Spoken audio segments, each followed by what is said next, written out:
অন্যের কথায় কেন আমরা কষ্ট পাই, আমরা কিভাবে আমাদের ষড়রিপুকে জয় করব। আজকে এই বিষয়ে অসাধারণ কথা শুনব ভগবান শ্রীকৃষ্ণের। ভগবান শ্রীকৃষ্ণ আমাদেরকে শেখাচ্ছেন জীবনে চলার পথে সবসময় শান্ত থাকতে। আমরা প্রত্যেকেই চাই শান্ত থাকতে, প্রত্যেকেই চাই একটু ভালোভাবে থাকতে। ভগবান শ্রীকৃষ্ণ সেই ভালোভাবে থাকার পথ আমাদেরকে বলে দিচ্ছেন, আমরা কিভাবে একটু সুস্থভাবে ভালোভাবে থাকব। ভগবান শ্রীকৃষ্ণ গীতায় যে কথাগুলো অর্জুনকে বলেছেন, সেই কথাগুলো শুধুমাত্র অর্জুনকে বলা উপদেশ বা বাণী নয়, সেগুলো তিনি আমাদেরকেও শেখাচ্ছেন। এবং তার এই বাণীগুলো নিয়ে আমরা যদি চলতে পারি, তার এই বাণীগুলো মেনে যদি আমরা চলতে পারি, আমরা জীবনে শান্তি পাব। তো আমরা অন্যের কথায় কেন কষ্ট পাই, কেন আমাদের এত দুঃখ কষ্ট আসে জীবনে, শুনবো আজকে সেই কথা। আমরা সবাই চাই জীবনে শান্ত থাকতে, কিন্তু দেখা যায় কেউ সামান্য একটা কটু কথা বললেই আমাদের ভিতরে ক্রোধের আগুন জ্বলে ওঠে, আমরা অস্থির হয়ে পড়ি। শ্রীল প্রভুপাদ আমাদের এক পরম সত্যের সন্ধান দিয়েছেন, যা বুঝলে বাইরের কোনো আঘাতই আর আমাদের স্পর্শ করতে পারবে না। প্রথম আমাদের জানতে হবে আমি কে, আমাদের আত্ম উপলব্ধি। কেউ যদি আমাকে বলে তুই একটা কুকুর বা তুই একটা শুয়োর, তবে আমরা রেগে যাই। আমরা কি তাই সত্যি সত্যি? তা নয়। প্রভুপাদ বলছেন, আপনি কেন রাগছেন? কারণ আপনি নিজেকে এই শরীর বলে মনে করছেন, অথচ শাস্ত্র বলছে অহং ব্রহ্মাস্মি, অর্থাৎ আমি এই নশ্বর দেহ নই, আমি এক অবিনশ্বর আত্মা। প্রভুপাদ পোশাকের উদাহরণ দিচ্ছেন, একটি চমৎকার উপমা দিয়ে তিনি বোঝাচ্ছেন। মনে করুন আপনি একটি কালো রঙের পোশাক পরে আছেন। এখন কেউ এসে যদি বলে এই যে কালো পোশাক, আপনি কি রেগে যাবেন? নিশ্চয়ই না, কারণ আপনি জানেন যে আপনি যে পোশাকটি পরে আছেন ঠিকই, কিন্তু আপনি নিজে ওই পোশাকটি নন। তার মানে আমাদের এই যে শরীরটা, এটা একটা পোশাক সময়। আমাদের আত্মাটা শুদ্ধ পবিত্র, সেখানে যে যাই বলুক না কেন সেই আত্মা অবিনশ্বর, সেই আত্মায় কোনো কিছু ভেদ করে না। তিনি বলছেন ঠিক তেমনি এই দেহটি আত্মার একটি পোশাক মাত্র। কেউ যখন দেহকে লক্ষ্য করে গালি দেয়, তখন সে মূলত আমার পোশাক নিয়ে কথা বলছে। আমি যদি গভীরভাবে উপলব্ধি করি যে আমি আত্মা, তবে সেই গালি আমার হৃদয়ে কোনো ক্ষত সৃষ্টি করতে পারবে না। শ্রীল প্রভুপাদ খুব সুন্দরভাবে বলেছেন, কেউ আপনাকে মহামান্য সম্রাট বলুক বা কুকুর বলুক, তাতে আপনার কি আসে যায়? আপনি যদি জানেন যে আপনি এই দেহের অতীত কোনো এক সত্য, তবে কারো প্রশংসা আপনাকে গর্বিত করবে না এবং কারো নিন্দা আপনাকে দুঃখিতও করবে না। আমি শ্রীকৃষ্ণের দাস। শাস্ত্র অনুসারে জীবের প্রকৃত স্বরূপ হলো এটাই। জীবের স্বরূপ হয় কৃষ্ণের নিত্য দাস। যখন আমরা এই পরিচয়টি হৃদয়ে গেঁথে নিই যে আমি পরমেশ্বর ভগবান শ্রীকৃষ্ণের দাস, তখন জগতের ছোটখাটো মান ও অপমান অত্যন্ত তুচ্ছ মনে হয়। একজন প্রকৃত ভৃত্য কেবল তার প্রভুর সন্তুষ্টির দিকেই নজর দেয়। জগৎ তাকে কি বলল তাতে তার কিছু যায় আসে না।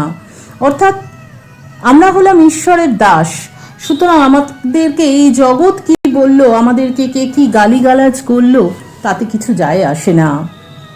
বলছেন প্রভুপাদ, বলছেন এই উপলব্ধিতে আসা রাতারাতি সম্ভব নয়। এর জন্য প্রয়োজন আত্মসংযম এবং নিয়মিত অভ্যাস। গীতার ভাষায় একেই বলা হয় স্থিতপ্রজ্ঞ হওয়া।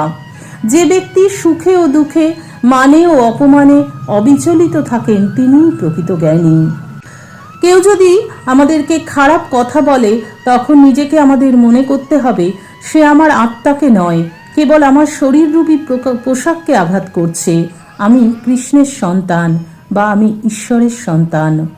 আমার শান্তি কোনো মানুষের কথার উপর নির্ভর করে না।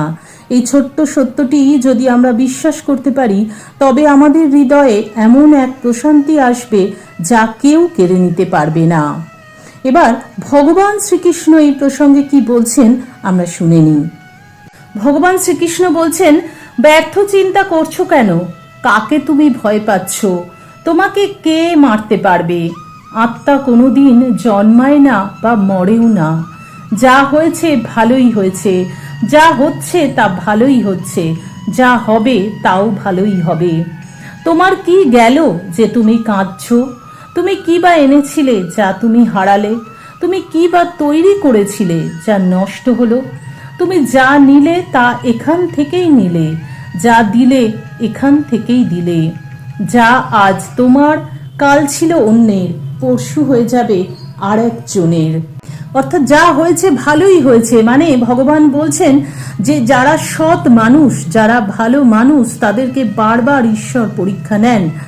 যে ধর্মপরায়ণ, সত্য পথে চলা যে সমস্ত মানুষ জীবনে অনেক সময় কঠিন পরিস্থিতির সম্মুখীন হয় তারা, কারণ এই পরীক্ষার মাধ্যমেই মানুষের ধৈর্য, বিশ্বাস, সহনশীলতা ও চরিত্র আরো শক্তিশালী হয়।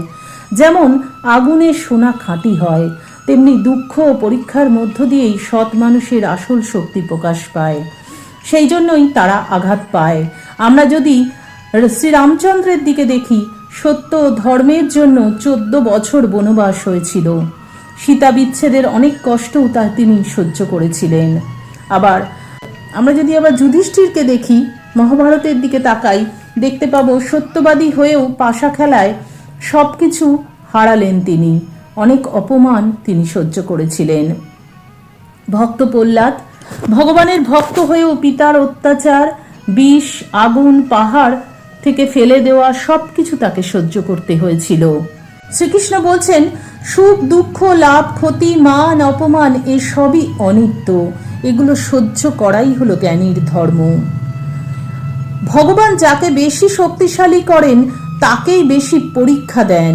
এই যে কষ্ট দেওয়া, এটা একটা পরীক্ষা। পরীক্ষার মাধ্যমেই সৎ মানুষের ভিতরের শক্তি, ধৈর্য, বিশ্বাস যাচাই হয়। এই পরীক্ষাই ভবিষ্যতের বড় সাফল্য ও কল্যাণের পথ তৈরি করে। সৎ মানুষের জীবনের কষ্ট অন্যদের জন্য শিক্ষা হয়ে দাঁড়ায়। দুঃখ বা বাধা সবসময় শান্তি নয়, অনেক সময় তা মানুষকে আরো বড় করে তোলার পথ, বড় পরিণত করে তোলার পথ, একটি পথ হয়ে দাঁড়ায়।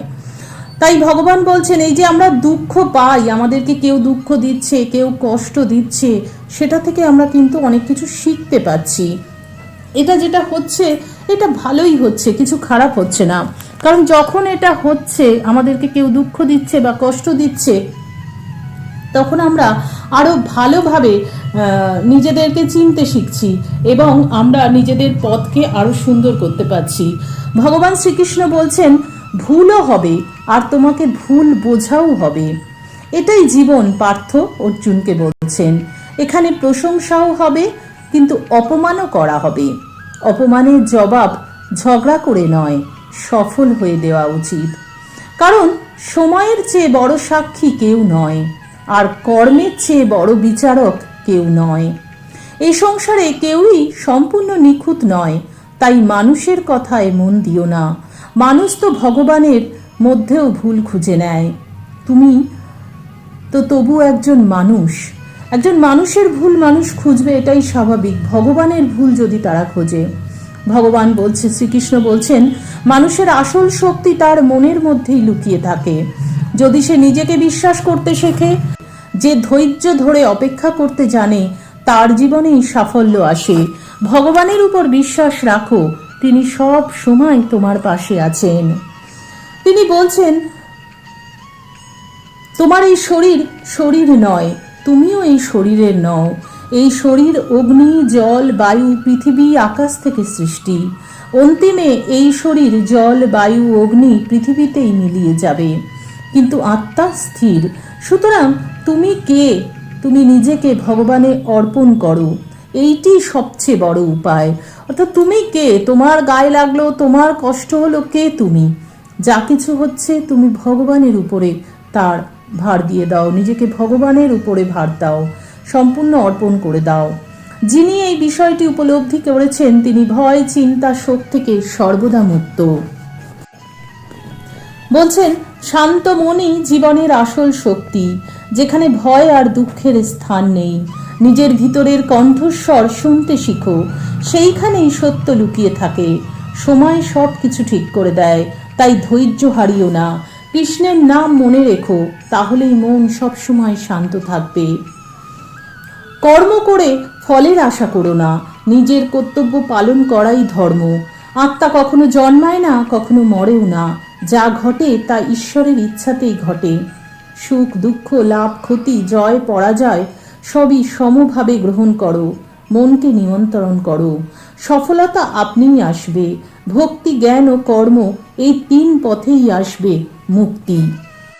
যা পরিবর্তন করা যায় তা পরিবর্তন করো, আর যা পরিবর্তন করা যায় না তা মেনে নাও, আর যা মেনে নেওয়া যায় না তা থেকে দূরে থাকো। অর্থাৎ আমাদেরকে যারা আঘাত দেবে, যারা কষ্ট দেবে, তাদের সেই কষ্টটা আমরা আমাদের মনে নেব না। এ থেকে আমরা শিখলাম যে আমরা আত্মা, আমরা শরীর নই। শুধুমাত্র শরীরকে তারা আঘাত করছে, আমাদের আত্মাকে নয়। আমাদের আত্মা হলো আমাদের সেই মনটা। মনকে নিয়ন্ত্রণ করতে শিখতে হবে। মন যদি শক্ত থাকে, মনের মধ্যেই আছে আসল শক্তি। আমাদের যত কষ্ট তা হচ্ছে এই মনের মধ্যে, কষ্ট আমাদের বাইরে নেই। ভগবান শ্রীকৃষ্ণ এটাই বোঝাচ্ছেন এবং এটাও বলছেন যদি তাকে পরিবর্তন করা যায় করো, আর যদি পরিবর্তন করা না যায় তাহলে মেনে নাও, আর যদি মেনে নিতেও না পারছো তাহলে তার থেকে দূরে থাকো। যে মন শান্ত থাকে সে জীবনের প্রতিটি সমস্যার সমাধান খুঁজে পায়। সময় কখনো থেমে থাকে না, তাই কষ্টও একদিন চলে যায়। নিজের আত্মার প্রতি বিশ্বাস রাখো, ঈশ্বর সব সময় তোমার পথ দেখছেন। অর্থাৎ আমরা কি করছি না করছি সবই ঈশ্বর দেখছেন। তাই আমরা যদি আমাদের কর্মে অবিচল থাকি, আমরা যদি ঠিক থাকি, তাহলে কে আমাদেরকে আঘাত করলো, কে আমাদেরকে কি বলে গেল, তাতে কিছু যায় আসে না। নিজের লক্ষ্যে স্থির থাকতে হবে, নিজের কাজ নিজেকে করে যেতে হবে। এটাই হলো আসল ধর্ম। অসাধারণ ব্যাখ্যা। তো এইভাবে যদি আমরা ভাবতে পারি তাহলেই কিন্তু আমরা অন্যের দেওয়া আঘাতকে তুচ্ছ করতে পারবো। অন্যের দেওয়া আঘাত থেকে আমরা কোনো রকম তাহলে কষ্ট পাবো না। ভগবান শ্রীকৃষ্ণের এই কথাগুলো আমাদেরকে এই শিক্ষাই দেয়। যারা আমাদের চ্যানেলে আজকে নতুন এসেছেন তারা আমাদের চ্যানেলটি সাবস্ক্রাইব করে পাশে থাকুন। আজকের মতন এখানে বিদায় নিচ্ছি। জয় শ্রীকৃষ্ণ।